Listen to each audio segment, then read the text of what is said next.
Shivoham Om Nityananda Paramashivoham Om Nityananda Paramashivoham Om Nityananda Paramashivoham Nityananda Paramashivoham Om Nityananda Paramashivoham Om Nityananda Paramashivoham Om Nityananda Paramashivoham Om Nityananda Paramashivoham Om Nityananda Paramashivoham Om Nityananda Paramashivoham Nityananda Paramashivoham Om Nityananda Paramashivoham Om Nityananda Paramashivoham Om Nityananda Paramashivoham Om Nityananda Paramashivoham Om Nityananda Paramashivoham Om Nityananda Paramashivoham Om Nityananda Paramashivoham Om Nityananda Paramashivoham Om Nityananda Paramashivoham Om Nityananda Paramashivoham Om Nityananda Paramashivoham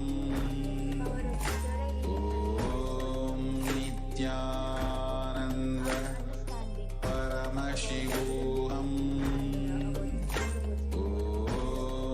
Nityananda Paramashivoham Om Nityananda Paramashivoham Om Nityananda Paramashivoham Om Nityananda Paramashivoham Om Nityananda Paramashivoham Om Nityananda Paramashivoham Om